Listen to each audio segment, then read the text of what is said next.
For today's episode, sa kakahanap ko ng maluluto sa pang-public market, nakakita ko ng pork chop. Pero yung gusto ko mga kasolid yung makapal, kaya nagpahiwa ako ng iba. May naisip kasi ako napakasarap at napakasolid na recipe para dito na siguradong magugustuhan nyo. Kaya tara, simulan na natin to mga kasolid. Tingnan nyo naman ang quality, napakaganda oh. Bali pagdating ko nga sa bahay ay dali-dali ko itong nugasan ng paulit-ulit hanggang sa luminaw ang tubig para siguradong malinis. Salamat nga pala sa mga bagong viewers at followers dyan. Welcome na welcome po kayo dito. At after ko mabanawan ng mga pork chop mga kasolid, nilipat ko lang dito sa mas malaki na lagyan ng kapan ng maraming bawang. Bubuhusan ko rin ito ng toyo, tansyameter lang ang gagamitin ko. At pupusitan ko na rin ito ng 15 pirasong kalamansi mga kasolid. Pero kung gusto nyo ng mas maasim, magdagdag na lang kayo. Shoutout kay Mike Celso Cordero ng Calamba, Laguna. At si Kenneth Gonzales ng Makirang Aklan, maraming salamat po sa panunod. At habang inahalo-halo ko to mga kasolid, may nakalimutan pa pala akong ilagay ang maraming pamintang durog. At siguro naman may idea na sa recipe na to mga kasolid, pwedeng paki-comment naman. At after ko itong mahalo mga kasolid, tutusok-tusukin ko lang sa tinidor para pumasok ang lasa. Shoutout nga pala sa mga masisipag nating workers dito sa Pinas at sa ating mga bayaning OFW, mag-ingat po kayo lahat dyan. At imamarinid lang natin ito ng nasa 1 oras para mas lalong lumasa.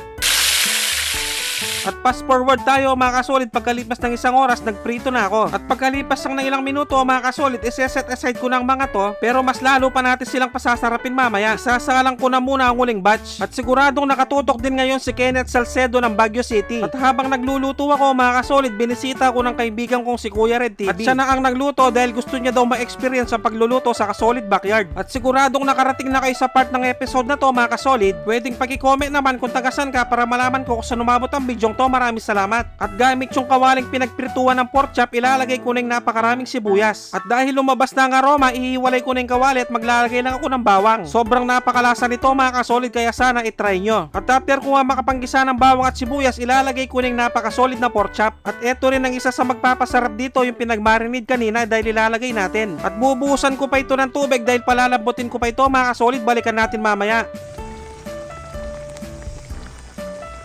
At pagkalipas ng nasa kalating oras ng pagpapakulo, pwede na to. Grabe, napakalambot na nito mga kasolid. At itatappings ko na yung pinrito kong sibuyas kanina. At dahil luto na ang aking napakasarap at napakasolid na bistik na pork chop, magpe-plating na tayo. At syempre, dito na tayo sa pinaka-exciting part, ang tikiman time yun no. Kukuha na ako ng isang buo dito mga kasolid, kain po tayo. Sus Mariosep, kanyama na po. Grabe ang mga kasolid, napakasarap, napakalambot at napakalinamnam. Siguradong manguubos na naman ng isang kalderong kaning lamig to kung sakali. At yung pinakasabaw niya nagmamantika, kaya bagay na bagay siya sa kanin. At syempre kakagat din tayo ng sili para mas lalong maganahan. At siguradong natatakam din ngayon si Christopher De Leon na sa Swan, Pampanga. At pag ganito talagang kinakain ko mga kasolid, hindi ko talaga mapigilang sumubo, yun no. At bibigyan ko na kayo ng pangmalakasang perfect bite para dito. Yung ihahalo mo yung taba ng pork chop sa kanin, tapos bubuhusan mo ng nagmamantikang sabaw. Grabe, napakasolid nito. Mga tampo.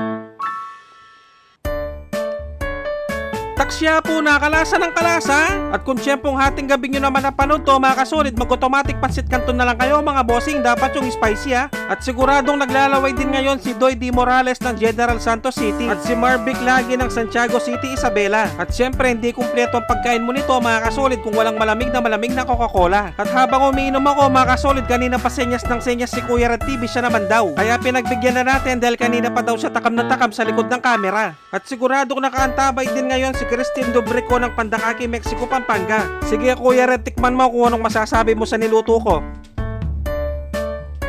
Diyos ko po loleng, kanyama na!